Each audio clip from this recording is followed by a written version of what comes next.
Today on the Cooligans, in the first segment, New England Revolution are firing everybody. You're out. And then Bruce Arena's taking everybody's job. He's going to do all the jobs. So finally, some joy coming out of New England. So some people are excited about that. Also, DP contracts to people who do they deserve them? Oh, we have that. We have a little bit of that debate. Also, we talk about all the craziness at Champions League, UEFA Champions League. No, we don't really pay attention to that secondary Champions League, but we talk all about it. We also talk about the Open Cup. You wait till you hear about that. In the second segment, we talk to BABAY and Fernando Fiore, two pillars of the soccer community here in America, and they talk to us, the other two pillars of the American soccer community. That's right. There's 4 pillars now. And that's it. And 3 of them do amazing Dominican impressions. I bet you BABAY does too. We got that and more on this episode of the Cooligans. Hey, this is Alexi Lawless. There is nobody in U.S. soccer that is more important than the Cooligans. Yeah, baby! Oh, no, let's do this. Look at us, we're twins. Twins? You can't hear this, but we're literally wearing the exact same hoodie. You can't hear it? You are hearing it. Well, you can't hear what we're wearing. You can't hear what we're wearing, correct? I'm not wearing my swooshy tracksuit like I normally do. Don't make fun of me because I got a lot of them. Okay? I want to be one of those people that could just walk around in like an Adidas tracksuit all day, every day. Okay. But like something, either rich or famous, and you can't get frustrated when people think you're Italian. Yeah. All right, but like I'll get the one that has like the Cuban flag on it. Okay, yeah. The one we all know what you're You talking know what? about. I'll get custom tracksuits. I'll be so famous and or rich or both. Okay. That Adidas will make it for me. Yo, shouts to Adidas. Shouts to Adidas for preemptively getting started on this project. Somebody get me a pizza, half Cuba. Well, it's similar to how Hannibal Buress, comedian Hannibal Buress, when he started, he wore, I think he did a special, or he did some sort of show wearing a full body. It was like a onesie, but it was of his face. You ever seen this? Yes, I have. Well, Hannibal, he was like one of the first to do dumb stuff like that. Is he ahead of his time? I guess so. I don't know. What the hell was he doing? Shout to Hannibal Buress. I haven't seen him to you, Hannibal, in a long time. So can I tell you a Hannibal Buress story? 100%. Hannibal Buress, famous comedian. I would say I'm a Fannibal Buress. You know what I mean? Okay. Shout out to you, Fannibals. How's all my Fannibals doing? So this must have been second year doing comedy. Hannibal was, hosting a great show at the Knitting Factory, right? Which, when he was hosting, it's still a great show. But when he was hosting it, it was like the show the spot. It was like if you did that, people were like, "Yo, exactly, you made it!" Exactly. So free show. We'll get to the soccer in a moment, I promise. Yeah. But Hannibal, he was. Should we introduce ourselves first before I go into the story? Or yeah, no? I mean, people, if you don't know who we are, first of all, you're getting a pretty good idea. We've complained about stuff. I've tried to bribe a company into making me clothes, and now we're talking about comedy, and yet we haven't introduced ourselves. Welcome to a soccer podcast. Hello, my name is Christian Polanco. I am Alexis Guerrero. And we are your favorite stand-up comedians that host the funniest soccer podcast that you've ever listened to. And we'll get to the funny in a second. And we'll get to the soccer. We will. But it's not only the funniest soccer podcast that you've ever listened to. It's also the gulliest soccer podcast. We don't have to say with energy anymore because we're tired of saying it. Yo, son. We're so we're expending so much energy being so gully that we're like, yo, it's the gulliest. Just listen. Also, like, who are we talking to now? Everybody knows we're the gulliest. Who are we talking to? A small? Your grandma? Who? Abuela? Right. I don't want to yell at Abuela. This show should be called Preaching to the Choir. Yeah, I know. If anything. Y'all already know. That's why you click the button. So Hannibal had his album release party, and he was doing a show at Knitting Factory in Brooklyn. Right. Big deal. I was like, this is my first or second year in comedy. I'm like, a huge fan, Hannibal. I remember this event. I wasn't able to go, but okay. I remember like, whoa. Everyone was everyone. So I go. The only thing missing was like limos and a step and repeat. So I go, and I don't know Hannibal too well at the time. And I say, I buy his album, right? And I say, and he's like having fun. He's like partying. He's a little tipsy, right? I shouldn't have said this, but I didn't know Hannibal well enough that I didn't know that this would make him uncomfortable. Right. But I said, I bought the album, and I showed it to him, and I said, yo, Hannibal, when you die, this is going to be worth a ton of money. Yeah. And already, so the comedians... And then you just stared at him without blinking. Tonight's the night. So the music was loud. He's like, what? And I go, oh, when you die, it's going to be worth a lot of money. I'm like, joking around, and then he goes, oh. And then he like, and then I go, oh, I didn't, so he didn't like respond at all. So I said, oh, it sounded like you didn't hear what I said. Oh, I said, no, exactly what I said was, it sounded like you had a problem with what I said. And he goes, I did. And I'm like, I thought he was, and then we walked away. Okay. It was so awkward and awful. I don't even think he remembers this, but there is a, Can I tell you something? He remembers. He remembers, without a doubt. But because, look, a lot of comedians aren't the most comfortable with the idea of dying and just death. I think the fear of death is something big I would say a lot of people, not just comedians. Comedians want to kill. Yeah. They don't want, when you die you go on stage trying to kill. When you die on stage, it's not a good thing. That's not a good thing. Actually, your joke died. My joke died. Yeah, your comment died. Yeah. I thought it was like a fun little silly thing to say. Nice quip. Apparently, I immediately brought him, his mortality just came rushing in. Reminded him of his mortality at his party. He's like, no, this is not what I want to think about. So that was, that happened to me. Everybody. That was rough. That was a rough one. By the way, you're listening to this on a Wednesday. We're recording this on a Tuesday, and of course, we're above Madison Square Garden at Stage 17 here. That's right. Where the Knicks will definitely Hold on. They're going to know. They're already going to know. The draft lottery is at 8:30 tonight. We have to put it into existence. Yo. Somebody put at Knicks Tape on Twitter if we get 5, we riot. If we get 4, we riot. If we get 3, we riot. If we get 2, we trade for Anthony Davis. If we get 1, Zion! Beautiful Zion! All right? This is why Lauryn Hill was late to all those concerts for this particular moment, so we can get Zion. You suffered so we can celebrate. Exactly. So hopefully we're all celebrating the Knicks' #1 pick. Christian and I will walk in here in nothing but orange and blue. Just like we are now. Exactly. Twinsies with the same hat and the same OTBA hoodie. Shouts on the Volley Apparel. We're fully on the Volley Apparel gear and talisman caps. In fact, you're getting a live view, if you're watching this, of how different this one outfit can look. Yes, this is a before and after photo. Yeah. The after is not as shocking as it used to be, okay? Yes. It sucks because I lost so much weight, and yet... I mean, what, are you going to compete? You competing with me? I mean, that's not fair. I'm a toothpick, all right? Yeah, it's not fair. You're never going to get there. Like, just let's be realistic, buddy. We both look like we're wearing the exact same size hoodie, too. So look, a lot has happened in soccer that we have to get to. There's so much. How about our party? Let's talk about that. Let's talk about our birthday party. Oh, what an absolute blast! We had a great time. Thank you to the friends and fans that came out to Gelso and Grand. Yeah, Bobby Warshaw came through. Bobby Warshaw came out to a party. So look, wearing a Venezuelan baseball jersey. Yo, dude. I mean, speaking to us. Although the team is called Magallanes, right? Okay. You know how baseball jerseys, you split the word, right? Yes. Because one's on one side and the button's and then the other side. And the first side says... And it's red, too. And I feel like you guys are getting... So what does the right-hand side say? Yeah, just straight up MAGA. MAGA. And it looks like he just plays for Trump's softball team. But he was there. But he buttoned up. He was like, I got to button this up so it's one big word. I know where I'm at right now. Yeah. I can't be rocking this unbuttoned. No. I don't want any confusion. He was very upset about it. He's like, I didn't realize that. He goes, it's Joseph Martinez's favorite baseball team. That's why he wore it. Yeah. So shouts to Bobby for coming through. And that's it. And we got the confirmation that Bobby Warshaw attends parties. Yo, okay. So imagine how much littier it's gonna be now. Because that was a thing that was always in question. Does Bobby Warshaw have fun? Yes. And we can confirm. He very much does. He absolutely does. He really cuts loose. Okay? He had to leave early. Yes, he did. Without a doubt. But respectful. Yes, respectful about it. In fact, I checked him for one of those ankle bracelets, just like Remy Ma. Yeah. Is that why you had to leave? Sure, yeah. Is Matty Doyle keeping tabs on you? Is your blood alcohol level being sent to Don Garber?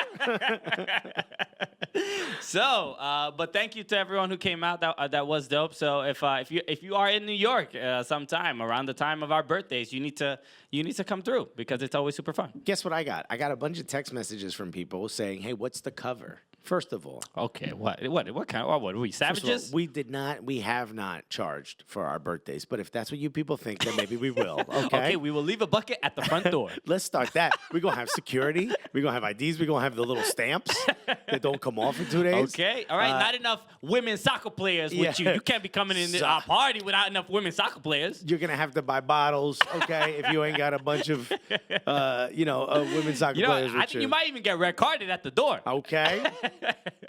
That's the VIP. You got to leave this party. You can't come to the next one. Sorry. Whatchamacallit? So I think they said the flyer was too good, that it made it look as though it was going to be like this super fancy party. Wow. It's called the gulliest birthday party. Nothing gully about a cover charge. Nothing at all. You know, if you tell someone that there's a cover charge and you're not the security guard and you just happen to be standing there, that's gully. That's the only way. Yeah, we will allow. That we absolutely. You can run a scam out of our party without a doubt. That's just like Glenn Crook said, deception. It's a part of the Cooligans. So thank you again for everybody celebrating with us, man. We always appreciate it. We always have a good time. And with that said, we always like to show love to the people who show love to us. All right, we're on the quest for 500 iTunes reviews, and we're getting close. We're getting close. We're at 439. Okay. So let's. I could smell 500. You know what it smells like? What does it smell like? Success.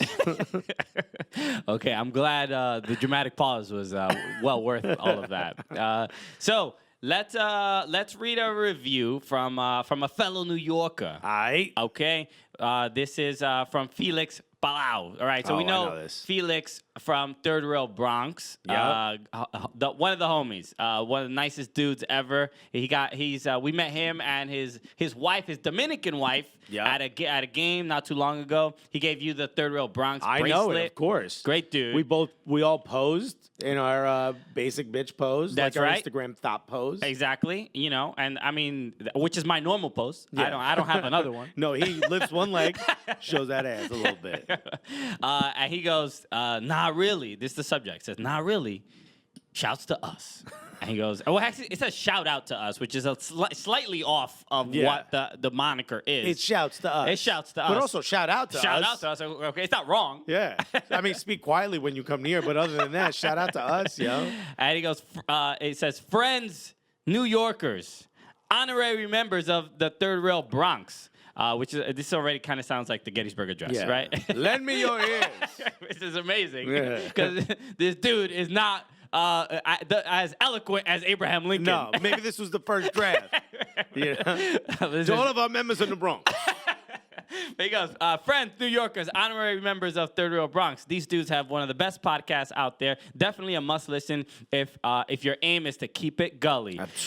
Absolutely. This is a required assignment. Essential listening when it comes to the state of NYCFC and MLS and New York City culture as well. Keep up the good work, gentlemen. Thank you so much, Felix, man. We appreciate you. Thank you so for much. The love and the support, man. So feel free to leave a review on iTunes to help us get to 500. I want to read HD Johnson's, okay? Because first of all, he's HD. Okay. I 4K Johnson was going to leave a review, but he's going to wait a little bit. HD Johnson. So it costs a little more. Yeah. 5 stars, of course, because you know we don't read it if it ain't 5 stars. Okay? He put better than ...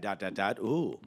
We have to wait. Ooh. A little suspenseful. He put better than a root canal. Okay. But I've never had a root canal, so I actually can't guarantee that. Well, thank you very much, H.G. Johnson. All right. So I've had a root canal. Yeah. Have you ever had one? I have not. I have. My dentist told me I have the top 1% of teeth. In the top 1% of teeth. It's a true story.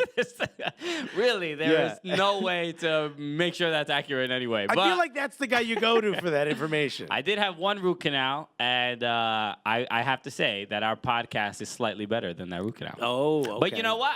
I will say this about root canals. They're not as bad as you think. The sitcom trope. The sitcom trope of like having the bandage around your head and the ice on your cheek. Yeah, you're in traction. It's not that. It's it's a long process, and it's annoying, and it's meant to save your gums so that the disease doesn't spread into your brain, Right. basically. But So- also, what sounds worse than root and canal when talking about your mouth? Two things. All right. So thank you again, H.D. Johnson, for the review. All right. So let's so again, help us get to 500. Please leave a review on iTunes. We love you. We appreciate it. So let's get to this. A lot to talk about because There's so much. We're excited about today's show because we're going to be playing interviews that we recorded at the U.S. Hall of Soccer Hall Fame. of Fame Yeah. with Bob Lee, famously of ESPN Outside the Lines. Bob Lee. Exactly. Was that a good impression? I don't That think was, so. that was pretty good, I thought. Bob Lee here. And for Fernando, el Presidente Fiore When of you Fox Sports. These two interviews couldn't be any more different. And both of these people, I mean, it really is. I mean, both of these people, they're in the soccer world forever, and you couldn't ask for two more completely different interviews. Exactly. It's so much fun. I can't believe they just they took their time to talk I to remember us. when we saw Bob Lee, we're like, would you talk to us? He's like, of course, yes, of course. And we're like, really? And then we're like, yo, Fernando. He's like, come on. Hey, come here. Get the way.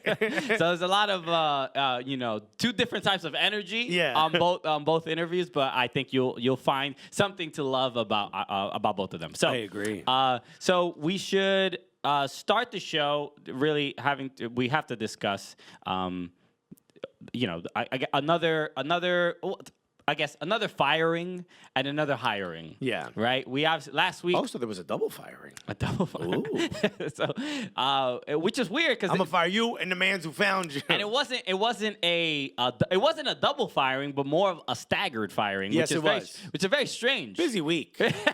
You would think you would knock them out both in one day. Yeah. But no, they were like, no, let's fire Brad Friedel and let's let Mike Burns really simmer Yeah. in just the like, am I gonna keep my Should job? we? Should we not? They said Brad Friedel, you're fired, and then they looked at him and they went, to be continued.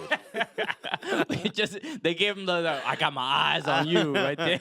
We're not sure yet, or maybe we are. But just put your head in this guillotine. We don't know what we're gonna do with it. I mean, I might touch a button. I don't know. I don't know. I don't know if I'm gonna pull that rope.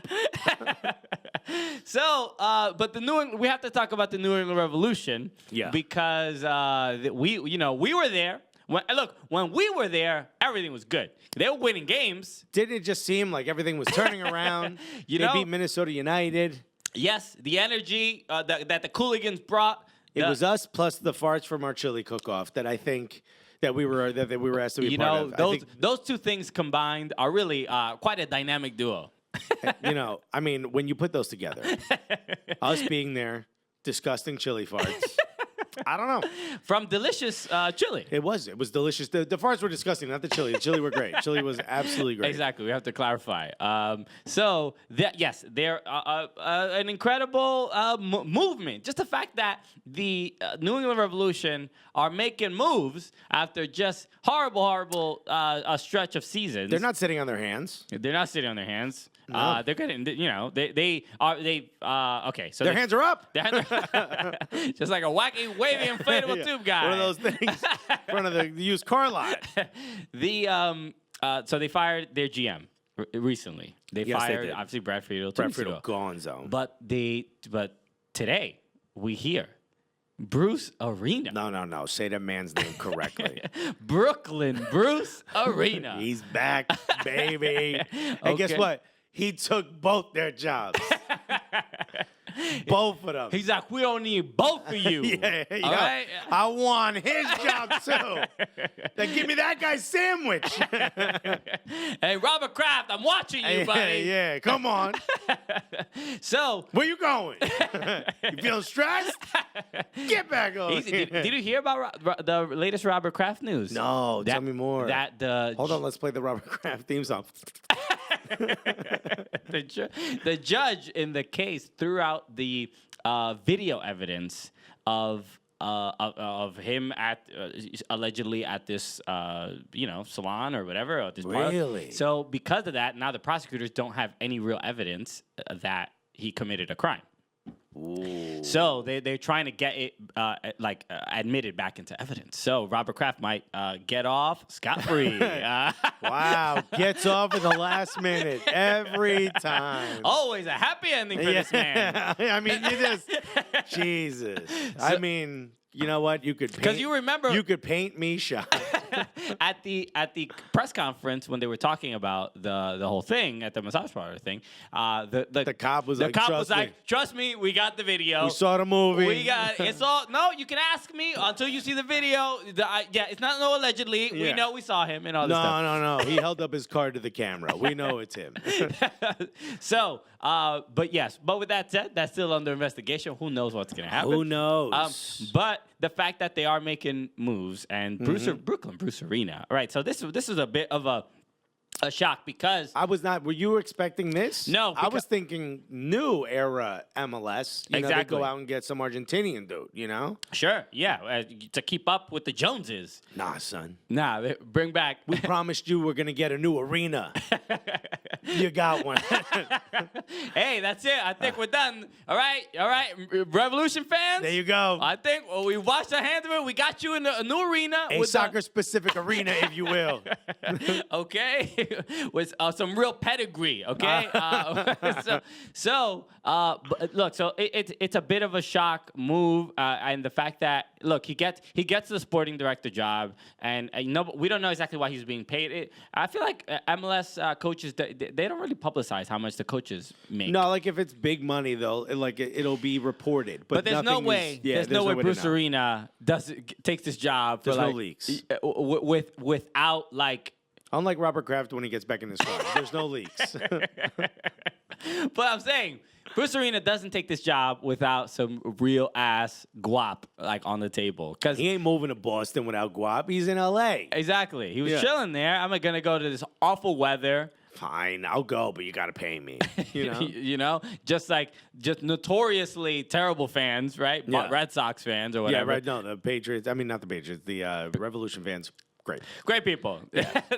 Really, it's the Revolution. Everyone else around you. The Revolution Terrible. fans are really A revolution. but they're the ones like doing right by imagine if Revolution fans were also assholes. Like that would be insane. That'd be tough. That would be tough to take. handle. But no, Revolution fans are like the complete antithesis of like the typical Boston sports They fan. invite us to a chili cook-off just to smack the chili out of our hands every time. Wow, man, I should have known. Yo, I mean, you got me. you know what? My fault. Not Wow, yours. these New England Revolution scarves are apparently Trojan horses.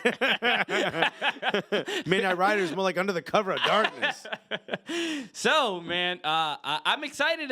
Look, whenever, especially the teams that are bad, and we were there and we were hanging out with the Midnight Riders and at the game, and it feels somber. Right, just being at Gillette Stadium for games, and any moves that kind of add some excitement to what's going on in New England is that I'm happy for that. So I hope Bruce Arena. This also gives them a fresh start. Clearly the whole Brad Friedel experiment didn't work out. The team was trying to be supportive. The fans, were trying to be supportive. This gives everyone a fresh start. And also, if you're Juan Agudelo, Teal Bunbury, if you're, Fagundes, this is fine. Thank you. Okay. Sure. Now we get to show what we really can do. Yeah, it's interesting because I think I must have been in the article, I think Sam Stejskal of The Athletic, who was writing about the fact how poor the locker room was for Brad Friedel. Yeah. And apparently the players they just couldn't connect with him. They were not motivated anymore. He had lost the locker room, as they say. Well, because they weren't tough, right? They're not under pressure. Yes, yeah. Apparently, your kids need to be held hostage for you to score some goals. That's it. Yo, they got to meet you by the car. Because the standards for Brad Friedel of the sense of danger for your own life when you want to just kick a ball around. It's good. It's spicy. Come on. I feel a little danger. Put a gun on the table. So I'm happy. I'm happy for them. Look, this is for like the New England Revolution. This is their playoffs. This is their MLS Cup. Just the fact that that something changed. Yeah. They've had a couple coaches, but really the GM The GM was there for 14 years. 14 years, and then so the last time I believe they were at MLS Cup in 2014. Right. But the last, and then they went to the U.S. Open Cup final, I think, in 2016, if I'm not mistaken. But the last, 3-4 years have been horrid, Abysmal. And at like how long is that leash? You know, right? For a GM, because and then on top of that, it's just like the terrible attendances and all this other stuff. Like for a team that was like, you know, they went three MLS Cup finals in a row. Yeah, they had like Clint Dempsey on the team back in the day. Dempsey, Jermaine Jones, obviously Taylor Twellman, all these people. The club has a lot of history. He's a little out of touch. They were the Atlanta United before Atlanta United. Yeah, and now. Now they got Bruce Arena in there. Hey, they do. So hopefully we'll see what he does. I mean, I'm excited to see him coach his first game and see what they do. See the you know, some of those changes because everybody's getting fired out in MLS. That's it. So we have already 3 coaches fired: Alan Koch, Anthony Hudson, and Brad Friedel. All right. So before we continue, we got to give a shout out to our sponsor for today. Baby, SeatGeek. SeatGeek, always looking out for you. Yes, looking out for our listeners. That's it. Look, you want a good deal on tickets? I mean, you try to find someplace better. Why? They actually did the research already. They pull all the ticket aggregators and all the ticket sellers together. All the nerds. Yeah, and here's what they say. Geek is right in the name. It's in there. They're like, yo, don't go trying to do your own thing. Like, when my computer breaks, I call Christian. I say, dude, bit of a geek when it comes to this, okay? He's like, let's call the Virgin. Yeah, and right? And like, yo, if you want a seat to an event, yo, go right to SeatGeek. You pull the app up. It searches all the people selling tickets. And you know what it does? It gives you the best possible deal. And even if the tickets are wild expensive, it'll have like these little, color codes. Green, yo, that's a great deal. Get that right now. Yellow, it's starting to get up there. Red, like, yo, this is the best we found for you. And you know you're going to get the best possible deal no matter what. If it's available, it's a good deal, they'll find it for you. And it gets even sweeter. That's right. And make sure if you use the promo code Cooligans, you will get $10 off your first purchase. And make sure the game is coming up. The women's national team, they are playing. They're playing Mexico at Rebel Arena, which I'm super excited about. I'm gonna try to go to that game. We can use our promo code on SeatGeek. Just download the app, use the promo code Cooligans, and boom. Yo, $10. $10 off. You want to bring a friend to the game? It's gonna be a big game. We're prepping for the World Cup coming up. So this is one you don't want to miss. So make sure you go check that out. All right. You want to go to a comedy club? Anything, any event, anything, and you want to see us, bruh? Go to SeatGeek. Go to SeatGeek. All right. So let us discuss a couple other things inside. Oh, you know what? Before we get into some, that's the 5th time you say that. American soccer stuff. Look, I have a list of stuff that I want to talk about up here. Right. You know, I'm the quarterback of this show, and I got Seamless pulled up on my computer. And right now, I got about 6 interceptions. All right, I'm not having the best game. You're going a lot of audibles. Okay, my earpiece ain't working. I can't communicate with my coach. I can't hear what you want me to do. But we should talk about Champions League last week because that happened. Before we recorded. This is the worst case scenario for me as an Arsenal fan. Why? Why the worst case scenario? Because if Arsenal and Chelsea are competing for the Europa League title, yes, Tottenham and who Liverpool, we all expected, who didn't buy anybody. Tottenham and Liverpool are competing for the Champions League title. So here's the only scenario in which, as an Arsenal fan, I'm happy. Is Tottenham losing Champions League? Okay. That's it. Because if we lose and they win, wild embarrassing. Yes, we can't win Europa, and they're out here winning Champions League. If we win Europa and they win Champions League, that's rough. That's rough. That's going to be a tough time. Now we're like, yo, we won Europa. Oh, these guys we hate won a better trophy. That's right. Yeah. You won't live it down. So this is it. Tottenham has never won the Champions League. No, of course not. I don't follow Tottenham. By the way, neither is Arsenal, which is why I'm saying this, right? Oh, they haven't won it. No. Oh, I thought they did. I thought they won it with Henry, but they never did. No, they did not. They went to the. They played against Barcelona. Okay. I'm gonna just make sure because I'm pretty sure they've never won So okay. But here's the thing. Imagine a scenario in which Arsenal wins and Tottenham loses. They didn't win any trophies. We got one. Yeah. That's it. If we both lose, that's fine. That's it. Wash your hands. Bad season. We move on. Imagine Tottenham wins. Some people listening are Tottenham fans, and they would like them to win. I want them to lose. But no, the games themselves were absolutely insane, right? I mean, the second leg between Liverpool and Barcelona and Ajax and Tottenham, we at least have to address. We don't normally talk about the inferior UEFA Champions League because we're all about CONCACAF Champions League, obviously. But that second game, how the hell did Liverpool win 4-0 against Barcelona? Against Barcelona. Remember, my prediction was that they would lose. They would lose to Barcelona, right? And then They like in aggregate. yeah, and then they would come home. No, that they would lose to Barcelona at first Camp leg. Nou. But then they would come home and they would win an emotional game that wouldn't be enough. Boy, was I wrong? No. Yeah. There was plenty of emotion and plenty of goals. Yeah. Oh, and boy, was it enough. Yeah, the fact that Barcelona. I can understand them not scoring goals, but they're up 3-0, right? This should be. What happened? But just park the bus, have a good trip in England. What are we doing? Just what is? I don't know what Bring out the old 5-5-0. The lack of urgency to stop them from scoring was just insane. I'm credit to Liverpool; they were incredible. They saw an opening. That and last they goal, bum rushed that through fourth it. goal, Ridiculous. Trent Alexander-Arnold, that whole move. All three of them had a great game. Had a great goal. Trent had a good one. Alexander, Arnold. It was Origi and Wijnaldum that scored. The two both had a brace. Origi. Imagine I told you that's the guy that scores the winner to go to the Champions League final against Barcelona after being down 3 goals. Yeah, crazy. What? He was the dude that when Jordan Pickford hit the ball, kept the ball in when it was against in the Merseyside derby, and Origi was there to head the ball in and stuff like that. You don't expect much out of him. But he's not the guy you expect to sink. They had no Mo Salah and no Bobby Firmino. Mo Salah sitting in the stands. With his shirt that says "Never give up." Or why not us? Something. No, it said never give up. Yeah, I don't know Mario Balotelli. Did Balotelli play for Liverpool? Why always me? Why always me? Yeah, he did play for Liverpool. He did play for Liverpool, Yeah, right? I'm not he crazy. played for City after that. Yeah. Okay. But just insanity through Champions League. We're not sort of, especially second legs are. And then Tottenham. Tottenham beating. Hold on, Ajax letting Tottenham win. That was this is Ajax at home. Was that Lucas Moura last get second a hat goal? trick? Jesus.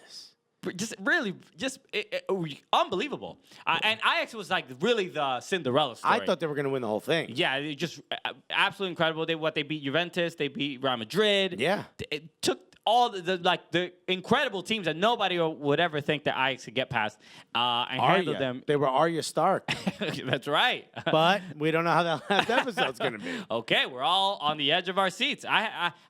I struggle with Game of Thrones because I usually can't watch it. You're like, not enough magic for me. No, but I can't. I usually can't watch it when it airs live. We can't because we're out. We're Yeah, doing stuff. and then before there used to be like a 1-day, 2-day window, like usually a 48-hour window for spoilers on Twitter. But all of a sudden, nobody cares about that anymore. No, because they're memeing everything. The rules are gone. Yeah, they're just done. There's no rules. It's psychotic. So the final is going to be between all four Europa and Champions League, all 4 in England. like we all said, England, the greatest soccer nation in the world. We've been saying it since day one.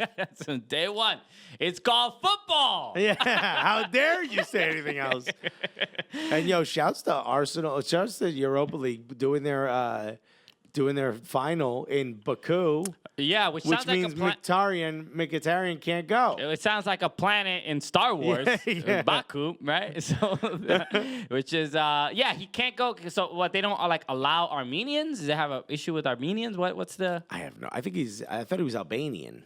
No, he's Armenian. Is he? Yeah. But it's like I don't look. I don't understand. I mean, I know there was an Armenian genocide, Yes. but I don't like because of my not. Let's be honest. Baku news is a bit removed from the constant No, stream I'm of just saying, what the hell's going I on don't in know our why country. people hate Armenians. Like I know that people hate Armenians Yeah. for some reason, but I've never. I think it's the Kardashians. I think they've ruined it for everybody. They started it. Yeah. Right? No, there's like I know it's like World War I. There's like a bunch of other things that happened, but I don't specifically understand what Armenians ever did to people that makes them just hate them. What'd you do to people?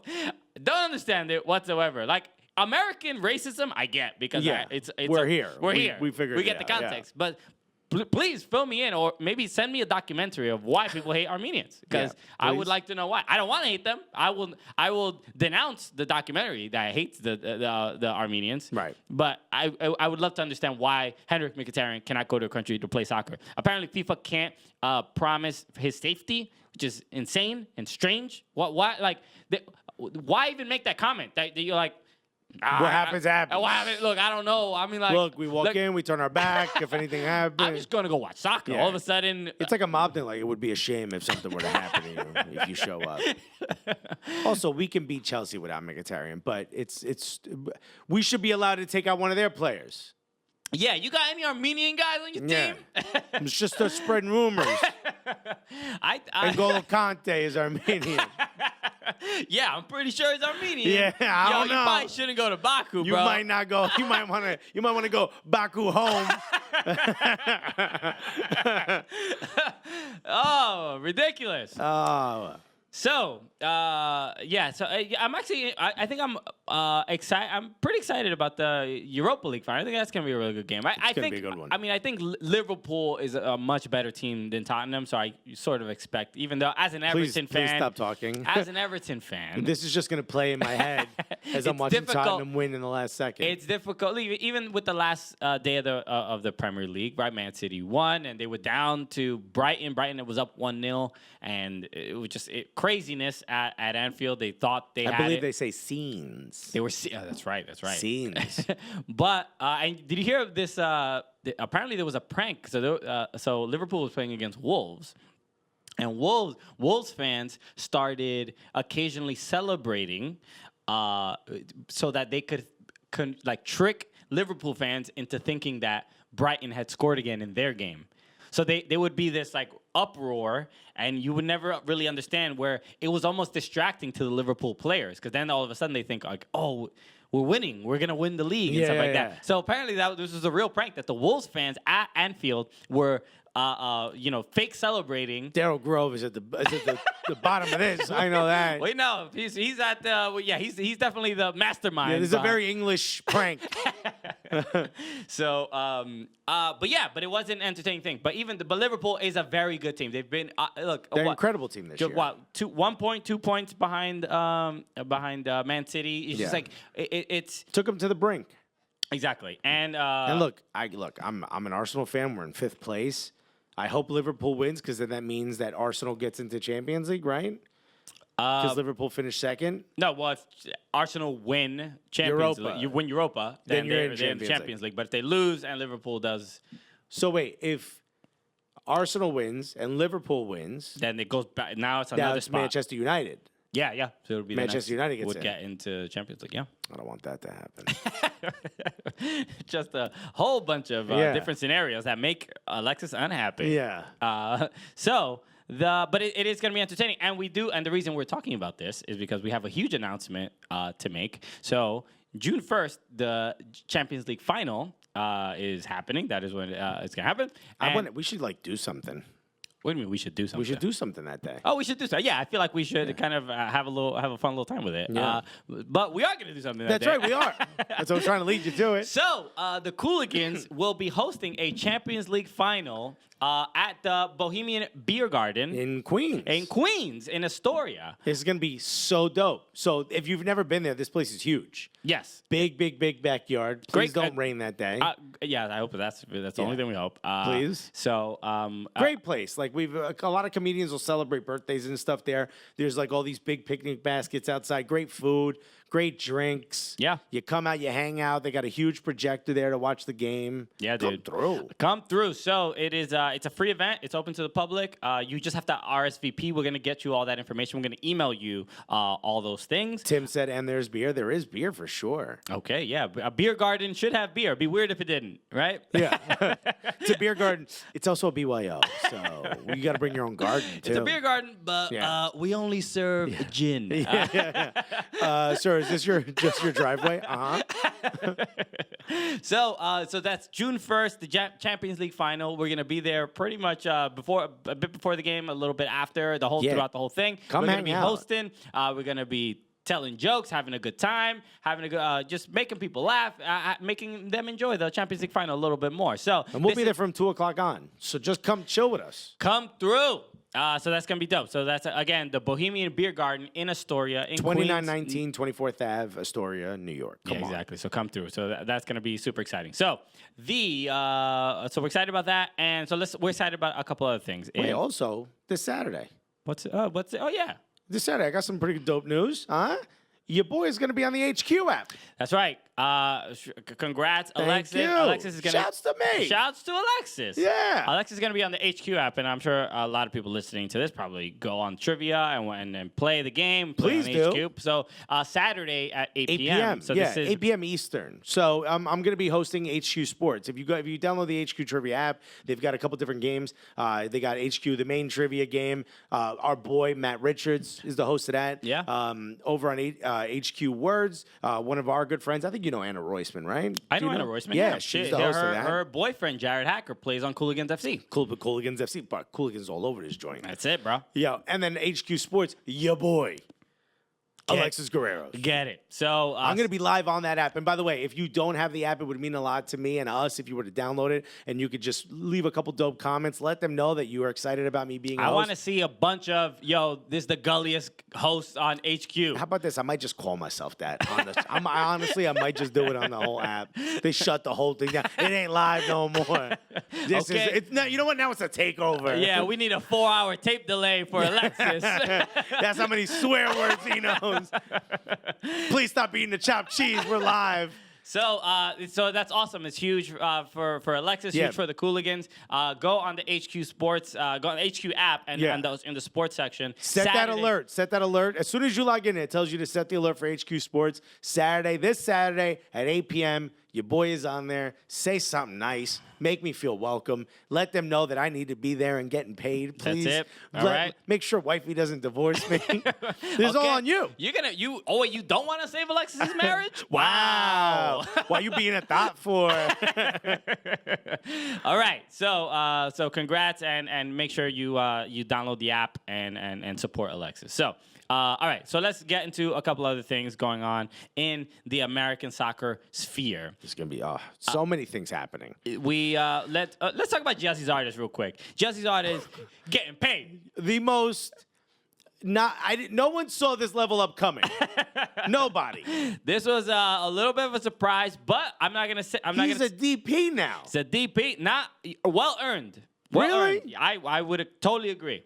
Well earned. I mean, he's been incredibly reliable for Columbus, and especially last year, he was scoring a bunch of goals. I mean, I don't know exactly how much he's not making David Villa money. I know that.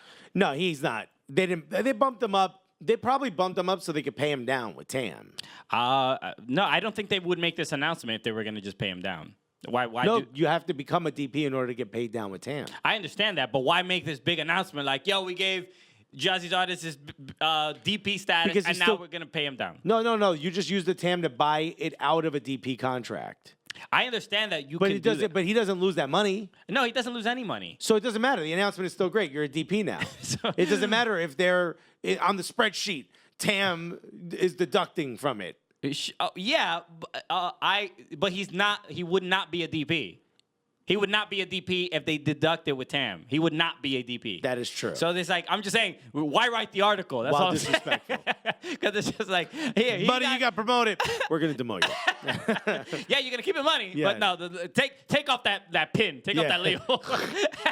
Also, you can enjoy the cake, but this comes out of your pay now. They rip off the name tag, Yeah. but here's a bonus. Yeah. So, but no, this is a big deal. Obviously, like I said, I think very much well earned. Jazzy Zardes, you know, we 27, so this is his peak, right? Yeah. You get it for 3 or 4 more years. That's a good buy. Mm-hmm. The guy knows the league. He's scoring goals. 19 goals in his first season with the Crew. Yeah, you I don't know. I don't know what the exact money is. I imagine It's what? It's over 700, right? Over 700? 750, right? Right, to be a DP. To be a DP. So I Yeah. think, I mean, maybe he's like maybe at $1 million, like right around there is my No, if guess. he's making 750 being a professional soccer player every year, it's pretty good. That's We pretty- take that 1 year and we sign off for like the next 10. Okay, I'll make it last. Yo, don't worry about it, bro. Where can I microwave this cup of noodles? Because I don't have a microwave. I do not want to waste that money. Nah, I don't believe in him. So, I think it's a big move, and you know, it sort of begs the question of like, is What the hell is Tim Bezpachenko doing? Is that the question you had? no, what is Columbus? You know, this is not the sexy DP signing we're sort of used to, but It is a very Columbus DP signing, though, right? I know they went out and got Pipa, right? But like other than that, who's the other DP? I hate that I don't not remember. Santos. What's his I name? think it might be Pedro Santos. I don't know. Is it? I think it might be him, but I'm not sure. I'm not sure. Regardless, I think to give the fact that a player can earn the trust to earn this kind of money is a good sign for the culture of the team. That's all I'm saying. So Yeah, I you're think- not wrong. Look, He's scoring right now this year so far. He's got 4 goals in 12 games. Not terrible. not terrible. It's Is that DP level? I don't know. that's yeah, but you also risk losing him, right? Like he could probably get more money somewhere else. I mean, there's other teams that desperately need I mean, come on. what? Who's giving him more money? You don't think so? If he's making $500,000, you think someone's gonna be like, "We need this guy for 750?" I think he could. He's at the age where like he's closer to like that MLS free agency, and there's a possibility that you don't think Colorado would pay Jazzy Zardes $1 million to be on that team. That's what I'm saying. I think Colorado He would. can negotiate. I'm Yeah. just saying that he has a little Colorado's been enough mistakes where they would do that. bit. I'm just saying. I think it's again. I think it's certain. I don't think it's a bad move. It's just not. Not I don't the think it's sexy a bad move move either. Yeah. I just think I don't know that that's the most efficient way to spend that money. Sure. But look, Columbus, in the next couple of years, they're going to have a new stadium.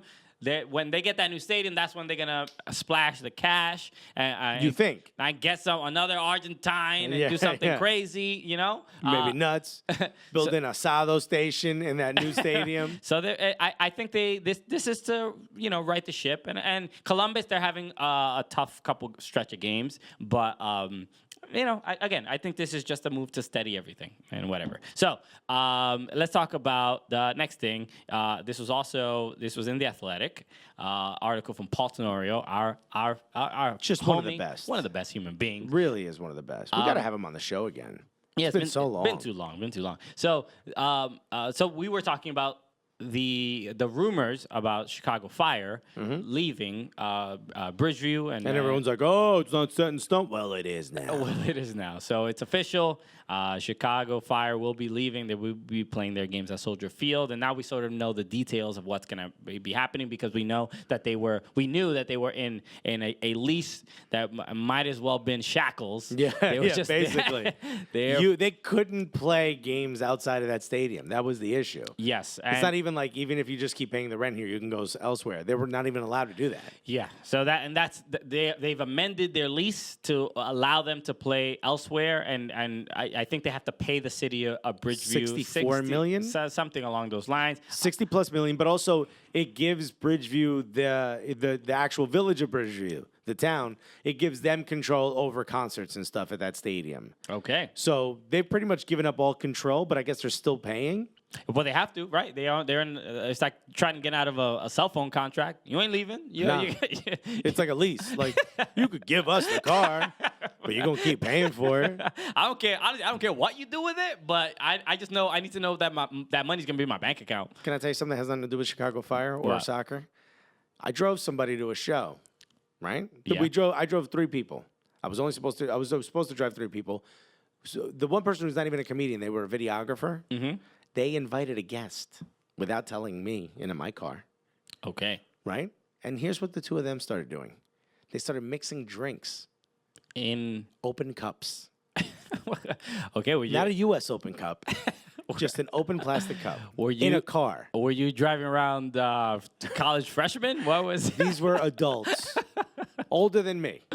okay? Open cups in the backseat of a car. I mean, there's adults younger than you. Trust me, Alexis. yeah. I mean, not really, because I'm totally 23. But could you imagine that? Yes, I can. I mean, it's not the most egregious thing, but Open cups in a car that's not yours. it's not good. It's not good. But I mean, And it's not an Uber, it's not an Uber now. and it's not water. If it's water, I'd be like, all right, if it spills, it spills. I mean, it's We got orange juice and vodka in open cups. That's the more I feel like you're stuck on the open cup thing. I'm more stuck on the fact that they were mixing drinks in the back of a car like children. But I don't care if you mix drinks into like a Poland Spring bottle. Okay. Something with a top. I would care if they were mixing drinks at all. Why do Who that? cares about? Put it in the top. If you got like a a Starbucks cup, fine. Open cup, spilling all over my car. Speaking of open cup, Hey, hold catch on. it on ESPN Plus this week. And then the guy does it on the way back. Wow. The fact that you let him in your car again is really that's a surprise. I try not to. The guy who produced the show was like, please, and we promised him you drive him back. Hey man, look, And here's what I did. I blew up a spot in the group chat. Took a picture of it. I said, this is why you don't have open cups in cars. A little stain on my seat. You got shamed, bruh. wow. Let me know. Yo, tweet at us. Ain't this fucked up? You having open cups? You can't have open cups in somebody else's car. It's a rule. Okay. I'm learning of this rule today. You would bring an open cup of something other than water inside another person's car. I would. Yes, I wouldn't mix drinks. I wouldn't risk the drink spilling. But I would. That's what an open cup is an opportunity for the drink to spill. Yes, but when you're mixing drinks, that's clearly much more risque behavior than just drinking out of an open cup. As opposed to having, soda in a cup by itself? You think it's you know worse what? because I add a little whiskey to it? Wow, you were really right. This really wasn't about soccer or comedy or anything. No. Just very upset. I want to hear what the fans have to say. Let me know. On a scale of 1 to 10, how ridiculous is that? 10 being, I should have kicked him out of my car. Out of the moving car. Yeah, that's what I wanted to do. Legitimately, he was going to pull over on the highway and be like, get out. Uh, an so, Uber. look, regardless, Chicago, the Fire, they're going to be playing their games in Soldier Field probably sooner than later. It's going to be very interesting. It's an opportunity for them to connect with a fan base that maybe didn't want to travel to Bridgeview or maybe some new fans that had never been to a game. Well, the article didn't mention anything about the potential rebrand, which I know is a big sticking point for the fan base. Yes. So I wonder how that's going to happen. Let's say whether they keep the name or not. Let's say hypothetically, they're keeping Chicago Fire as their name. What do you think about them moving to Soldier Field? Do you think that makes a difference? Based on all the sort of complaints I've heard about traveling and sitting in traffic and going to games or going to noon games at Bridgeview, it's like if you go to a tailgate, you go to a 10 a.m., 9 a.m. tailgate for a 1 p.m. game or noon game, like that, that's rough. That's man. rough. It's not the best kind of in stadium fan experience. Not at all. So I understand. So there's going to be pros and cons, but hopefully again this just leads to a new stadium in Chicago. That's really what they desperately need. We're done with MLS, 1.0 stadiums in the suburbs. Like that's it. It's just like they have to push for this, and yet they have a ridiculous debt that they will have to Bridgeview. But hopefully, maybe they get a new stadium and they sell that out all the time, and maybe they huge signings. And I don't know. This nut of 60-something million, that's going to stop them, I think, from being able to get big names or building a stadium. It's a nightmare, but them leaving Bridgeview is just a slightly less paramount. of a nightmare. Yeah, it's paramount. They're doing it now. They got step one. Maybe they go bankrupt. Maybe the rebrand will be the Chicago the Chicago PayPals. Yeah. the Chicago Chapter 11. Yeah. Thank you for buying season tickets. Also, don't forget to join our Patreon. All right, for exclusive access to 11 players as opposed to 9. Yeah. We if we don't have enough Patreon members, we can't get a goalkeeper. We can't field the team. So Hey man, Yeah. how much do you love our product? exactly. Hey, please let one of our academy kids sleep in your basement. He doesn't even need a bed. Just give him a nice nook in the corner. Yeah, he brings his own air mattress. Thanks again to user 6969 for giving us all those air mattresses. Okay, it's a real community effort. Yeah. So we hope for the best for them, man, because we love Chicago and we love all those Fire fans out there. DJ Step is about to get a nice little DJ booth at Soldier Soldier Field. Okay, Oh, yeah. that'd be dope. Stepped it up. All right, no pun, every pun intended. Yeah, actually. all intended. Last thing I wanted Also, to DJ Step, let me know what you think about open cups and cards. So the last thing I wanted to talk about before we get to our interviews, and what you want to talk about the game, a couple of the games before our interviews or after our interviews. What do you think? Let's do it before. Let's just end on the interviews. Okay, that's what we'll do. Give them the good, and then we move on. Okay, cool. So the other thing I wanted to talk about is Atlanta United, right? So Felipe Cardenas, who we've hung out with at the Great dude. at the Qureshi stronghold in Atlanta. Yeah. Some people, you know what? The Qureshi estate. It's funny because we would tell the story about hanging out with all the journalists in Atlanta, where George Qureshi, formerly of the Howler, currently of the Athletic. Right. When he goes to Atlanta, he rents out this Airbnb, And he then throws a little fiesta. and he has like a little party, and he invites. Fiesta. Wait, no R. Kelly songs. Never mind. What is that? Wyclef singing that part or R. No, Kelly? that's him and Jay-Z. That was their song. Fiesta. Yeah. What's that? Oh, Wyclef was in that one? No. Okay. Anyway, I don't know why I thought that. Anyway, so we would have like a late night. Did people complain about this? No. People asking about it. They would ask me like to tell them stories about this. I forget who it was. Somebody was talking to me like, "Yo, what's that like? Like hanging out with all the journalists and stuff like that." And I don't really even think about it. I'm like, these are just a bunch of nerd ass writers. Yeah, you they're know, nerdy writers. we're All checking their notes. We're dorky comedians. Yeah. It's like, yeah, so we just hang out. But apparently, We come in, we're like, give me that. What's this? I got drinking all your booze. so apparently that is like for a lot of the soccer nerds, the American soccer nerds, that is like that's a big time party. You know, the it feels Tenorios, like the it. Qareshis, the Warshaws, Taylor Rockwell, Snavely. Darryl, Go Snavely. Yeah. You know, everybody's like, yo, they're all together. And if that room exploded, Yeah. soccer writing would be done. Done. Grant Wall doing lines off. I'm joking. I'm sorry, he's writing lines. This guy, he's writing. Bylines. I have bylines, of course. He with sources. Mexican source. I'm only joking. He's not invited. He would be. Why not? It would be great to see Grant Wall. At a I would party. love it. That'd I be would dope. love to see him party. Yeah, dude. How does he get down? So so people would ask me about that party. Yeah. Anyways, but we met Felipe at this party also. Yeah, we he's a would great hang dude. out with. We've hung out with him every time we've been in Atlanta because he's the Atlanta great beat dude, but writer he wrote this for The Athletic. Great article about on The Athletic about Pete Martinez, a lot of the South American players, particularly Pete Martinez, being perturbed by the fact that media has access to the locker room. Apparently in South America. Imagine how shaken up he'd be at this party. There's too many of them here. You know? Oh my God, it's like claustrophobia. Ah. Right? They're asking me so many questions. So many specific questions to the game I play. It's almost as if this was part of my job. So apparently, the South American players are a little weirded out by the fact that apparently the locker room is more of a sanctuary, and that journalists are not allowed in there. So they sort of feel like it's overstepping a boundary, and they feel like it's a almost a disrespect to the culture of the sport. Can we call it a trade-off for not having to play with barbed wire around you?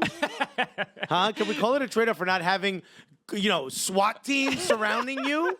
How about no one's throwing anything at you? Why don't we just call that a trade-off? Why don't we just say, if you don't want the reporters in there, we'll bring back the violence?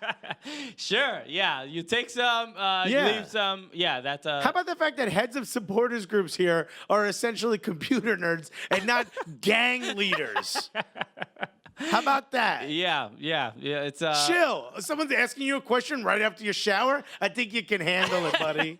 I think you can handle it. But yeah, apparently that was it wasn't a thing that apparently came up, before this. But I guess because PT maybe having a bit of a rough year, and maybe people trying to figure out what is causing him, like, what is so difficult getting acclimated and stuff like that. So I guess this is one of the, maybe, I don't know, I'm not saying that this was an excuse of why things weren't going well, but this was, it kind of divided, I feel like, fans a little bit. Like, some people understood where PT was coming from, and then some people were like, this is the American culture. Like, this is... I think it's good to have that conversation and be like, yo, is it too much access for reporters? You know what I mean?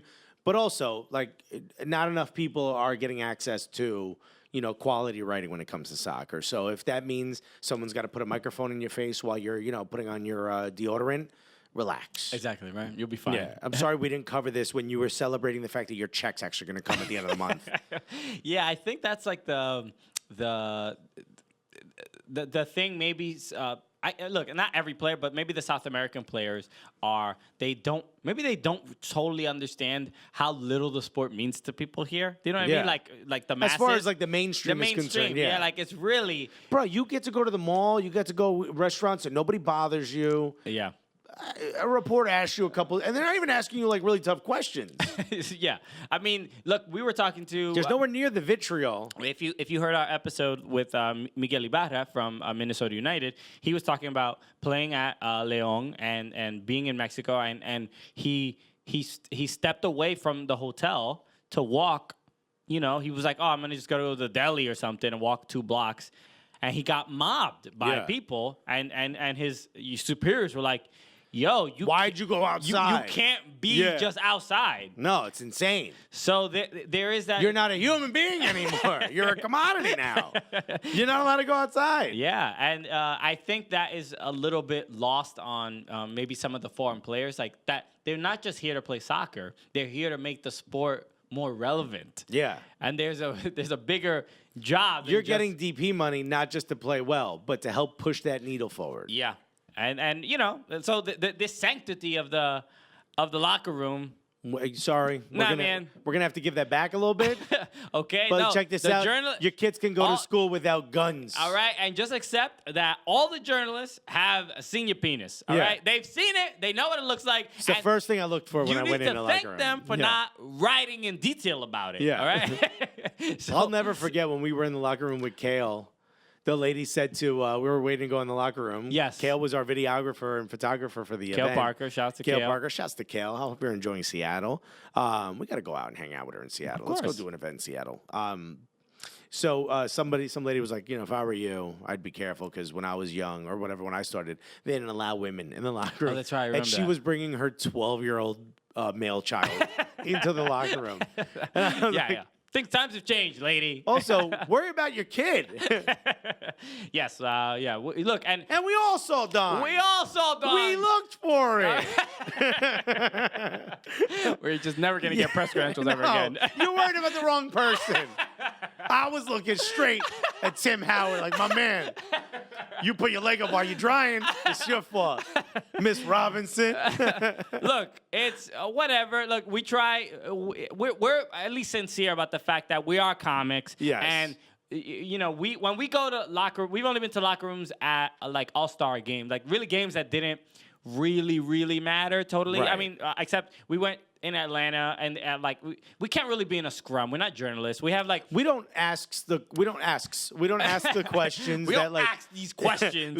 We ain't asking you normal journal questions. So it's not really our place or our environment. We always feel a little weird, press conferences. I'll always try to ask like a funny question, but you're always like, please don't raise your hand. Stop grabbing the mic.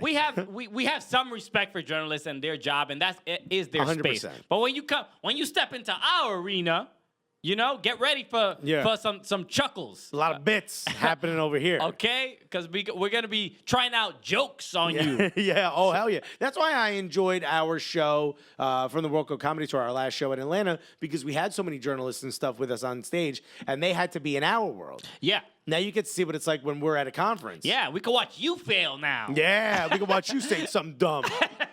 as I say every You time. know what? It's not. This ain't no comment section, all right? No, hell the people no, are bro. right in front of you. You're gonna get instant feedback. Nah, man. But shout out to them, man. Like we always, we try to merge those two worlds. But this is the locker room is the to me a clear delineation. Yeah. Of like. This is where the Cooligans are not really. This is not our strongest space. Also, this isn't where we can be ourselves. And the players are they're also very serious. They're either like emotional after a win or like angry after a loss. And it's not the real. We're not here to be the clowns to try to cheer you up. We're not bringing bits in when you lose.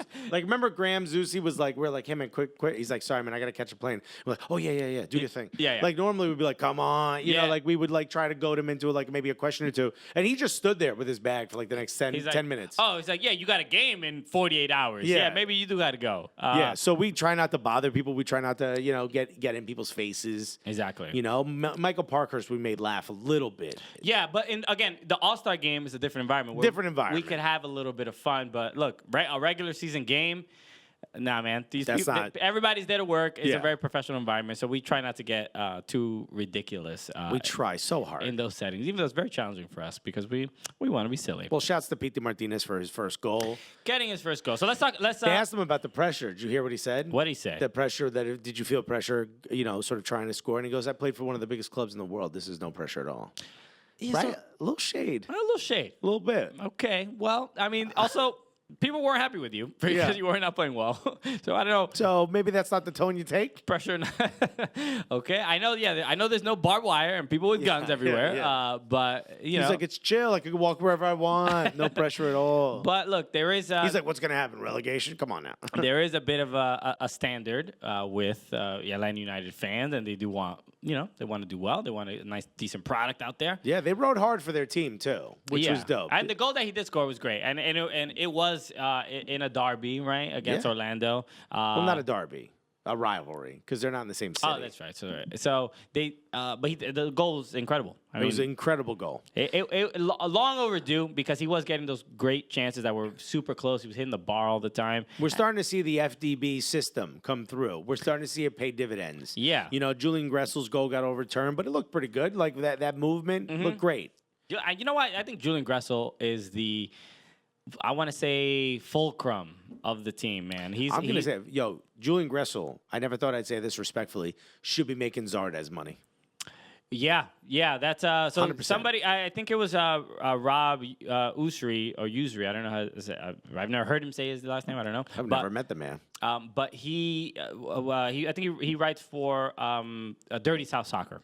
So and he mentioned that Jazzy Zardes is making the money he's making.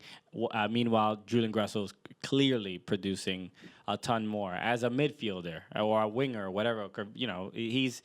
The dude is, like we were talking about it, I think, last week. I mean, the dude's going to get paid somewhere. Someone's got to give this guy money, whether it's this league or another league. Yeah. I could see him playing in Mexico. That would be lit. Yeah, you said that last time, yeah. Okay, well, all right. Keep saying the things you say already, again. So I was driving to this show. So, good game overall. And then, so let's talk about a couple other games real quick. Vancouver Whitecaps played against the Portland Timbers. Vancouver looking good. We got to talk about this. We don't talk about Vancouver too much. No. And they this is I believe the first Cascadia match, if I'm not mistaken, amongst all the teams. If I'm not mistaken, I don't remember. But they win 1-0. Incredible goal from Fede Montero. No, didn't Seattle beat Portland? Seattle, I don't think they've played Portland yet. I think they did. Okay, I don't know. Could be wrong. I'm fine being wrong. But the fact that that Vancouver is, because I feel like all the highlights that they've sort of had this year. They had the dude that what's his name? They did the Panenka, Lucas. Was it Venuto? Yeah. That he did the terrible Panenka that didn't even cross the line. So rough. They haven't had a great start so far, but the fact that they win, this is a big game for them, and the fact that they look good doing it. You know what? I actually do like watching a lot on the team. They played him in the preseason, by the way. That was my bad. Okay, yeah, you know how we are on top of those preseason games. Studying up. Watch them all. Actually, I watch every MLS preseason game, every USL, every NPSL. Yeah. You know, I got to hurry home to see Oxnard Guerrero's, my smart brother. But I don't know. Inbaum. I think it's Inbaum. Yeah. Hwang Inbaum. He's the new signing, South Korean. Great dude. Great. I love watching him play on Vancouver. It looks like he's having a blast. Yes. But the fact that they still haven't, obviously new coach, they still have a lot to figure out. But I think Freddie Montero. Yeah, they're in 8th place in the West. West is tough, though, this year. Sure. I mean, it's basically LAFC and who else?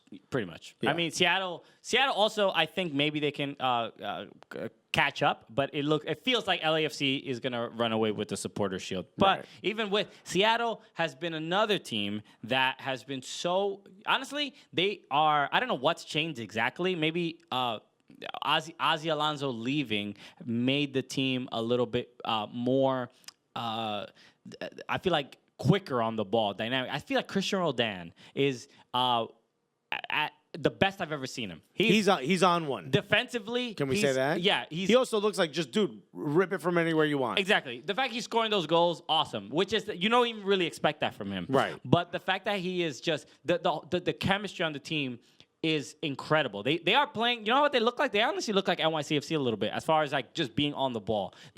They are holding onto the ball. Their possessions look great. The movement is immaculate. Seattle has never necessarily been an entertaining team to watch. They're good.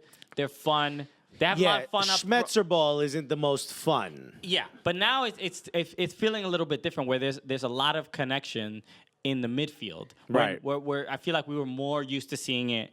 Clint Dempsey, Obafemi Martins up front. Like a lot of Jordan Morris just burning dudes, being faster than everybody. But now the midfield is incredibly entertaining. They're fun. And then they huge signings, right? They bring back Jovan Jones, and then they sign Arriaga from Ecuador, the Barcelona in SC, yeah, in Ecuador, right? In Guayaquil. Yeah, so they defensively they're looking because let's be honest, Roman Torres looking like A little bit up there. a little older, a little heavier. Yeah. Not really moving, not as light on his feet as he used to be. So I would never say that to his face. not ever. No. You respect that man. Yeah. He's a Panamanian hero. Yeah, absolutely. Okay, dude, he might be. Honestly, I would not be surprised if he becomes like president of Panama. I would not be shocked by that Not at at all. all. That's like He is a god there. He's a god. I mean, he got them into the World Cup. Yeah. First time. First time. Ever. So you award that man with a short-term presidency. Yes. Yeah, let me get a couple months. He doesn't know what he's doing with the whole thing. You ain't got no nuclear codes. We've managed to survive with a guy who doesn't know what he's doing. So give him a shot. But Seattle, though, I mean, for all the things that they're doing well and not doing well, they've only lost once, and that's to LAFC. Yeah, it was 4-1, but that's it. The rest of the season's been pretty great for them. Exactly. So another team, all those teams in the Cascadia are looking fun to watch. But let's talk about LA Galaxy against NYCFC. LA Galaxy loses this game, 2-0 to NYCFC. Nobody thought nobody thought NYCFC would stand a chance. Not many people did, including us. I disagree. Oh no, you thought they had a chance? The last couple games where they played away at DC United, away at Montreal, clean sheets all the time. They beasting it. Outside of a couple defensive mistakes that I think they have gotten a little lucky hitting the post and things like that. Other teams hitting the post. Overall, this 3-man back for NYCFC looking legit. James Sands. We were talking about him last week, but James Sands, Collins, and Maxime Chanot together, unstoppable. Yeah, and apparently, there was a somebody had posted a video. James Sands is what, 19, 18? He is he's 18, I believe, 17 or 18 years old. He looks like all of a man out there. Which we just didn't expect that coming from someone so young, especially he is defensively smarter than his age. Yeah. His soccer IQ is out the door, out the window. What do you say? What is the big one? I thought he was gonna get pushed around. He's gotten himself a little bigger. Like Yeah. a year ago, he was tiny. I mean, this is what happens when you're that a kid. You show up the next school year and you're so much bigger and taller. He just has a Tom Selleck mustache next year. Like, yo, Pulls James. up in his Harley, smoking a cigarette. Like, wow. Oh, the old ball and chains on my ass this morning. Yeah. My girlfriend's in college. Yeah. The old broad. She's 23. Yeah. I think she's getting too old for me, to be honest. Honestly, might trade her in for a younger model. Someone 22. But I thought Zlatan would at least score, but the fact that they kept He him, did try to pull his games, though. he did. It was Little tricks. Zlatan being Zlatan. This is what we really want to talk about. This is obviously the highlight of the game. Yeah. Shouts to Eber. But And Maxi's putting in a penalty after getting missing a couple. But the chokehold heard around the world. Zlatan Ibrahimovic gets into there's a great chance for Zlatan. He hits the crossbar, and then shouts to the crossbar for helping us out. then Chris Bonias hits it. I think he also hits the crossbar, hits the ball over the bar. I think he goes over the bar. But Zlatan is standing face to face with Sean Johnson. Yes, and he is decides to say what's up in a very Zlatan way. The whole event, the way it really happened was Zlatan falls over. Everybody's sort of going for the ball, and there's obviously a big scrum, and it gets a little crazy. And it was chippy the entire game, especially between Maxime Chanot and Zlatan Ibrahimovic, right? And I was thinking like the fact that. But remember, Zlatan said this is what gets him going. Yes, right. And so we expect this almost every game. Some center back is going to get a little frustrated with Zlatan, right? And then, but Maxime Chanot is from Luxembourg, and then Zlatan. And they don't play that from Sweden. I don't know what any history between the two countries. But I doubt there is. But it felt like there was something going on. Yeah. Ooh, your grandfather and my grandfather did not get along. So, they were kind of at it the entire game. But then, in that particular play, Zlatan goes for the ball, falls over. Sean Johnson's going over. Everybody's sort of colliding with each other. This is also not much after Zlatan just yanked on Collins' arm as he's running towards goal. Okay, I didn't even see that. Collins put his hands up like, dude, you got to call that. He literally, it looked like he was going to pull his arm out of his shoulder. He yanked the arm back as they were both running in the same direction to get around him. So Zlatan likes to do these little things. Okay, yeah, the dark arts, as they say, right? And so in that play, Zlatan is on the ground, and then he gets up, and he is facing the goal. Sean Johnson chest bumps him on his back. So he goes chest to back. Right. Zlatan turns around, and he obviously has a giant goalkeeper in his face. You touch my back, I turn around. Okay, you've made me feel alive. You have triggered me. Ooh, this is the action I have been requesting. Yes, I like it from behind. Yeah. You did not know this about Zlatan? You did not read the chapter I took out of my book? I don't know why he has this Pepe Le Pew accent. He gets chest bumped, right? Yes. In the back. Zlatan turns around. Zlatan straight up one hand chokes him. One hand chokes him. You could see, based on the grip, that he's pushing his thumb into this dude's larynx, whatever it's called. Larynx, yeah. No, that's actually what it is pronounced. It's larynx, but no, it's not. Larynx is one of those planets in Star Wars I was talking about. But okay, it is larynx. Yes, it is. So yes, he does look like he actually has some grip, and that isn't just any grip. That is first of all, hands to the face, that counts for the neck. That's right. Imagine they're like, no, that's cool. You could choke me. We discussed the rule before. Yeah. You can only touch a part of the face that has hair on it. Has hair on it. If it has Sean Johnson ain't got that hairy ass neck. Hairy ass neck, you can't. I ain't allowed. It's part of it's not like the ear. The ear is not allowed. We saw unless that. he's older. Oh yes. Get that weird hair in there. Yes. So so you can clearly see he's getting slightly choked or grabbed or something. He's getting choked. Okay. He's getting grabbed in an aggressive manner on the neck. Yes. So Sean Johnson falls to the ground, but takes him with him. Yes. Sean Johnson sort of puts his arm over Zlatan. They both fall down to the ground, do soccer it up as they say. Yeah. And then they both get yellows. Right. Which this was also Bobby Warshaw was on Instant Replay talking about it. He was like he's very surprised that Zlatan did not get a red card for this. Especially because didn't somebody just get a red for this not too long ago? Well, Christian Roldan was like pushing a player away because he was like sort of close to him and caught him in the face, but he got red carded and then they got rescinded, so he was able to play the next game. Right. It was. How did you feel about it? Because when I was watching the game, I'm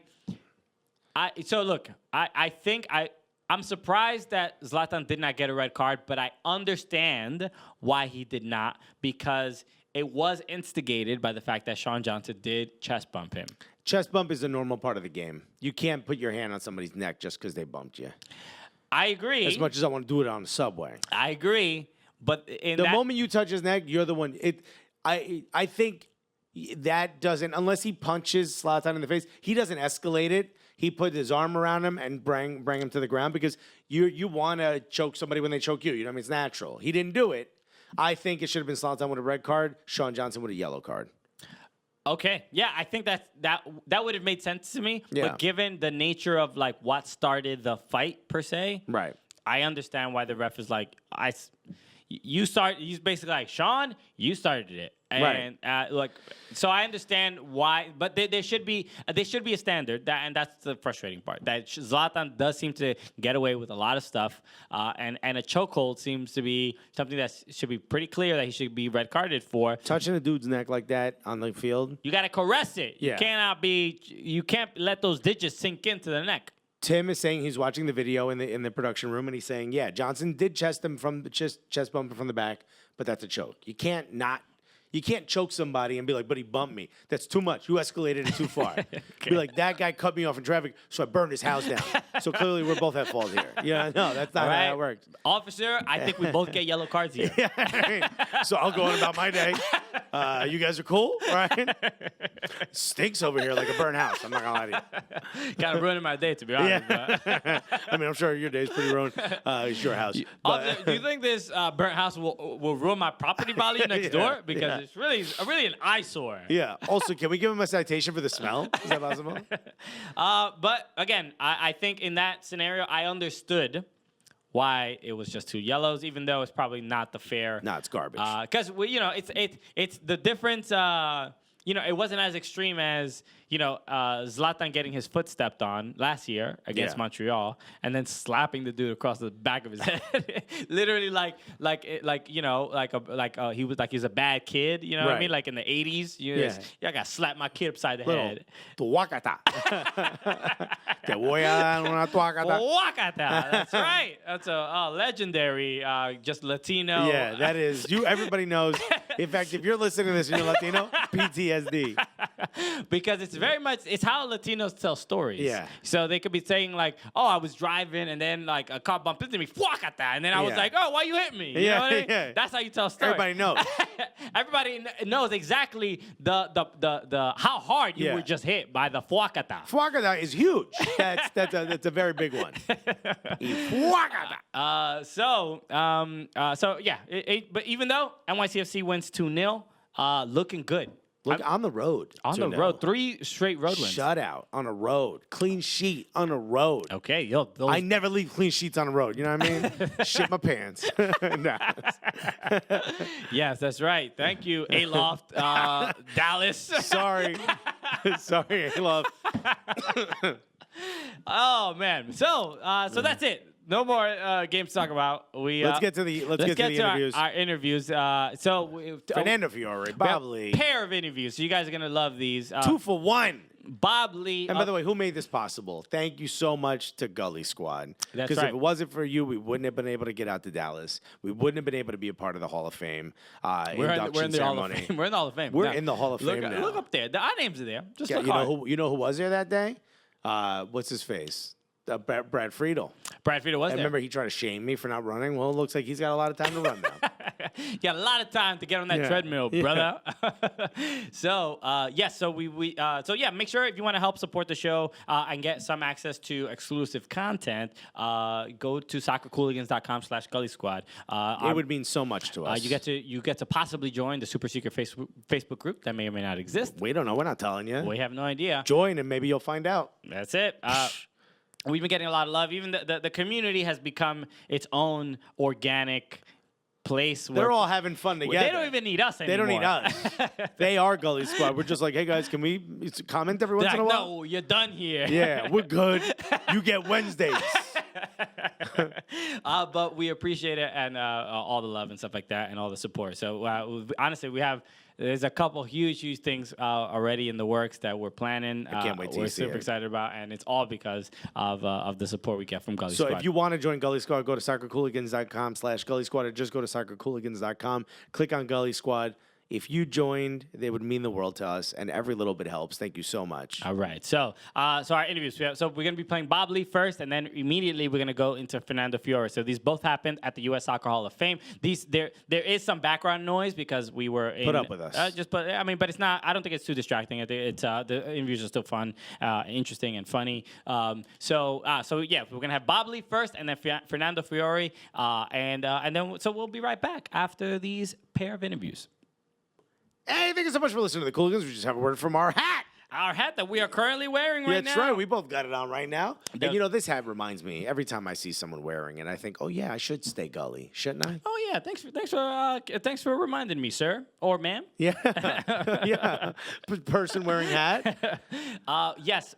Go get the Cooligans cap from Talisman Caps. That's right. Talisman and Cooligans. We did a nice little collab. It's so dope. You got your little fade window on the side, so you can see the fade that you got popping. That's right. Right now. It says Cooligans on the front. It's got our day one. For those of us who are day ones, you remember this logo. Way back when we were doing FIFA the News, right? We had that logo in the background. Now we got it on a hat. On the back it says Stay Gully. It's dope. It fits heads of all sizes. It fits my head and Christian's head. So it's got a nice range. Okay. Yeah. So So you can pick up the caps online at our On the Volley merch store. So you go to onthevolleyapparel.com/Cooligans and you can pick up our Talisman cap at the On the Volley Apparel store. I know it can be confusing to some people, but that's where That's where you get our merch. That's where you get our merch. So everything that we sell is there. That's right. So go on thevolleyapparel.com/Cooligans. It's all there. You can get the hat and use the promo code Cooligans, and you'll get what, Alexis? Oh my God, you're gonna get 20% off.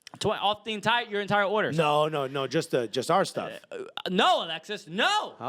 No. Really? Really, Alexis. Wow. Everything? Everything that you order. So you can get the Wu-Tang hoodie. You can get a Wu-Tang shirt, tank top. All the dope gear that On the Volley Apparel sells, you can get 20% off your entire order. So make sure you do that because they have a bunch of dope stuff too. Damn, son.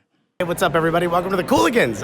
We're standing here with what I would say is probably the voice you hear, right, when you think of touching stories in sports, especially soccer. Ladies and gentlemen, unless you're driving, put your hands together for the one, the only Bob Lee, everybody. Hi, guys. Yeah. It's an honor to meet you. I'm personally just absolutely a huge fan. We're both huge fans. What does this building mean to you? I know you've been involved in U.S. soccer for a very, very long time. This is astonishing. Just walking around with my mouth open, agape at the quality of the exhibition, the technology here, and then running into so many things that I have a personal connection to. Just over this way, exhibit mentions my late friend Tony DeChico, who I worked the 2011 World Cup with. I just texted a picture of Casey Keller to Casey from down a couple of cases that way. And I go back to the Cosmos. Giorgio's shirt, I think, is over there. Yeah. And I did public address for the Cosmos when he was playing for them back in the 70s in Giant Stadium. So a lot of personal connections, but loving the game, as I know all three of us do. What a celebration. It's a great day to be here. It's absolutely incredible. And for someone like you who's been there through the NASL's early years and to see that fall and then to see MLS start up and the World Cup come here and then to see that almost fail to where we are right now, just what is the twists and turns that this game has taken from your eyes? Where do you feel it is now, and where do you feel it is going and can go? I think you pretty well summarized it. It's been all right. Well, then we can cancel the interview. It's been an ongoing soap opera at times. It's been we got the paddles out a few times to keep it alive. Yeah. We lost Ron Newman from the Hall of Fame this year. Great coach who at one point won 10 of 11 years of an indoor championship. There was a time in the early 80s when the indoor game sustained the sport of soccer in the national consciousness. And there was a time, I think, that outdoor soccer did not want to recognize and mention that. So I think we are at a point now where I think the MLS is close to achieving its goal of being a league of choice. It is for so many players.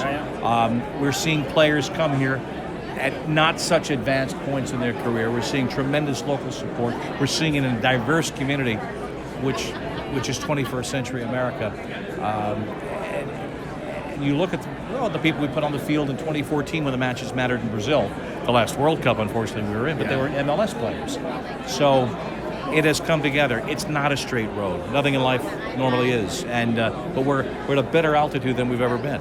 Well, so before we started recording, we did talk about we're both stand-up comedians, right? And You guys are. both of us. Yeah, I'm not. all three of us. I know a lot of hilarious. guys like you. Yeah. So what interesting to us is being comics, soccer usually has been mocked from the comedy It's usually world. the butt of the joke, unfortunately. That's for right. a long time. Oh, So- but sports announcers have done it at a network I could name. Yeah. Yeah, and Very much so, yeah. Yeah, right. So we're trying to change that a little bit. Door to door, you're kicking butt, Yes. taking names. Kind of. Ear to Yeah. ear is what I like to say. Yeah. Yeah. What, what do you think that change, or what will it take for soccer to, or where are we as far for the sake of soccer being mocked or being made fun of? I Where do you think- think we are? I think the nowadays? 'Cause worms- I'm sure you've heard plenty of Oh, jokes. I've heard it all. I've had to deal with the crap in the office. I've had to put people straight. I think the worm has largely turned. I think there's an appreciation. I think that was part of the tragedy of not making the 2018 World Cup, is that anticipation. And I never felt it on the home front because until this past year, I was at the Cups, the last two certainly. Yeah. Right. But the nation would get behind the team. But I think 2010, 2014, I know at our end in doing those Cups, the ratings told us, the feedback told us, all of that was apparent that there's a level of understanding and sophistication in this country that we've never had before. I think some of it comes from talking to people at home about the game in a way we want to talk about it, not having to explain the offside rule and there are 11 guys aside. Right. Have a good conversation about the game, and I think we have seen that take root. You're still going to have naysayers, and if people are afraid of things they don't understand, they're going to make fun of them. Right. Fine, be like that. We're going to have a good time at the match. I mean, you've worked in sports for a long time and not just in soccer. You've done some stuff for ESPN and whatnot. How hard has it been? Have you had to work hard to wiggle in some of those stories of soccer, get it mentioned on air? When we were younger and couldn't find it all, you were one of those breaths of fresh air that would say a lot of soccer. It's like Fidel and Che up in the hills. Yeah. The rest of the gorillas coming down at night to plant stories. And you'd have to pick and choose your spot. But I think, look, it's a star game. Television news, sports news, to a large extent, is entertainment. That's built on star power. So when you have great players and great star moments and great highlights, it's easier to sell, and I think we're seeing that. So I think what you're saying, if I understand you correctly, is that Christian and I are such stars that we're going to help. what I was We're going to saying. help draw more people to the game of soccer. That's right. You're going to have Seinfeld opening for each of you. Yeah. In short And he's order. getting rate. He's not getting his name. Well, Bob, Yeah. thank you so Guys, much. pleasure to see you, man. I'd be absolutely honored. Good luck. And don't steal his jokes. Yeah, oh God, no. He's got to steal Bitching about mine. it. Don't do it. We're super professional, as you can tell, and we're with probably the closest thing there is to. We're called the Cooligans. You're probably the closest thing to a Cooligan that has gotten yourself on TV because. Is that good or bad? No, that's- Very good thing. I don't know. I don't if know. you're asking us, it's good. If you ask my mother, not so great. But the reason is like you call the game in such a different way. You're so fun loving and you enjoy yourself, and you do it in English and Spanish. Everywhere you go, you bring that same energy. Why? Why not? Yeah, that's a good Why answer. not, man? No. Listen, when I started doing television, which actually you can congratulate me now because at the end of this year will be my 30th anniversary Out of of broadcasting. town. So I think it's a good time. Say hello. Say hello. Felicidades. Sing. All right, sing. So no, when I started this, I say, well, there's a lot of colleagues, and I respect all my colleagues that they were doing analysis and serious business. And back in the late '80s and early '90s in New York, when I was doing the newscast, the same delivery was done for someone who said, there is 11 people dead in Brooklyn today in a fire. Yeah. And there was the same delivery for, today the Knicks, well, they will win the game. And so I said, wait a minute. Oh, I'm just So- excited the Knicks won. Yeah. That's it. Actually, that's how long it's been. 30 years 30 anniversary of the years. last Knicks win. So my point is that it was the same level of enthusiasm for the tragic news and for the great news on sports. So I said, hey, sports is entertainment, man. I changed it, and it was good success, I would say, because I'm here for 30th years. Yeah, here we are. And what is it, do you think that, you know, adding a little bit more excitement and adding a fun flair, do you think that's helped people sort of enjoy the game of soccer more? Because where you started in 30 years ago to now, so many more people enjoy the game of soccer. Do you think you've helped? Because we certainly feel you do. Well, what I learned is that in the beginning they thought I was crazy, and they say that I was, you know, completely nuts about it. I used to come to the serious newscast to do my sports segment or my sports show, juggling the ball if it was soccer, or riding a bike if it was a Tour de France. Okay. People think I was completely nuts because nobody knew. That was the funny thing. I never told anybody in advance. No my producers, no the directors. So they, where's Fernando? Where's Fernando? We're going to the air. 3, 2, 1, and I was coming in a bike. And a bike shows up riding into the set. So it was kind of crazy. But then they say, well, maybe he's not that crazy. Maybe that's what the people wants to see, because more and more people were saying, oh man, good job, you know, you made me laugh. Yeah. And 30 years later, fast forward 30 years, and I just came back from Russia, from the World Cup, and I said, I just saw a lady, probably my age, 50 plus, and says, oh, I enjoy your stuff in Russia. You were so dynamic, it was entertaining. It was not only the analysis of the game, but also the things behind. So before anything, I'm a fan. I'm the kind of guy who sits on the stands and watch the game. Sometimes those fans, they don't look if the team is playing 4-3-3, 4-4-2, if they got two people on the side and running. They say it's a good game or it's a bad game. Yeah, That's right. You know? Well, it's literally what we're trying to do. Exactly. You've done it for 30 Well, years. we did watch you during the World Cup. So I'm the pioneer. You are, yeah. You're the first Cooligan. Thank you. So we did watch you during the World Cup, and you were incredible in Russia. I mean, it's an honor to just be with El Presidente, right? But what is... Yeah. Thank you. Remember, I get paid double. But what is that feeling like going to Russia and being around a bunch of people in news, people in sports that maybe a little newer, haven't been there as long? How do you feel like you have to, do you feel a sense of responsibility to like kind of coach them through this process? Because especially with the World Cup, there's a lot of people watching. Are you giving them a little bit of mentorship? Well, I never felt that way. What I always wanted to do is to try to bring that people that they don't watch every single game, soccer game, during the 4-year span between one World Cup to the other, but they come to the World Cup to see what's going on, basically. And you don't forget the die-hard fans. You don't forget those that everybody's a coach, nowadays. So everybody knows more than you. On Twitter, they know so much. They know so much. They know more than you. They don't know how to get out of their mom's basement, but they know everything about the game of soccer. And you don't know anything. Yeah. Well, you're doing it for 30 years, you don't know anything. You don't know what got in there. But at the same time, there's a lot of people that come to see the broadcast that they don't follow soccer. They want to be entertained and they want to be informed in a live way, because nowadays you don't have a lot of time, and everything goes in the phone and the streaming. So for people to actually stay and see a late night show and enjoy it, for me was perfect. So I don't try to mentor anyone. I try to be part of those fans that are enjoying the game. Well said. Were you a fan of soccer before you started calling it? Oh man, I'm a soccer fan since I was born. I was born in Argentina. So you didn't have a choice? No, you do have a choice. You might like polo, but it's for the rich kids. Yeah, exactly. For the rich kids, you have to buy a horse first. Yeah. So I used to live about 15 blocks from the stadium of River Plate, my team, and I grew up in the club. So I love soccer all my life. When I moved to US, it was difficult in the beginning because the original NASL league was closing a few years after I arrived. So then we have no league. Right. So you have no games. And it was no TV, and it was no streaming. And you couldn't find the Argentinian game. No, you have to, you know what I do? I used to live in New Jersey. I used to go to New York and try to buy a magazine, like was coming like 4 or 5 days after, and try to read and see the pictures. So that was, so 30 years, in the making, and now we enjoy to watch so many games, and I love it, and now I can be more selective. See, now you have, you can turn on the TV and watch the Chinese league. Exactly. Yeah. Or the league from Burma. So you can't watch everything. And I'm telling you, to tell you the truth, for 15 years in Univision, I watched tons and tons and tons of Mexican games. We were delivering República Deportiva show every Sunday. Yeah. It was live, and so I was watching so many Mexican league games. Nowadays, I watch a little bit of everything, because there's not enough time. Yeah, and you came right as the NASL shut down.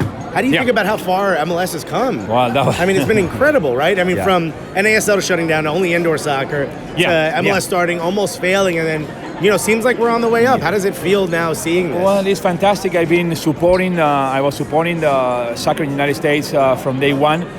It was devastating with the NASL closing because I was a young kid. I was 19 when I arrived in New York. And 4 years later, not only my team, which was the Cosmos, but the whole league folded. So at that time, I was 24. I didn't think that was possible. I mean, I never heard in my life that a league, I never heard of a team disappearing. Yeah. And then the whole league. You were like, the league's closing, you're like, for the off season. Yeah, we did this all the time. Why was You're that? like, I mean, why are we all they're sad? gonna fix it. They're gonna fix it. They're gonna You're like, fix why is it. everyone sad? They come back in a few weeks. It took from 84 to 1996 to get a league again. And like you said, then in the beginning it was rough. Now, a franchise costs $150 million. The expansion is, every year 1 or 2 teams. I'm glad that now it will be a team in Miami, in what I'm calling my home city now. So now you're closer to my people, los cubanos. Here we go. Chico, vamos. Mira, over here. Vaya.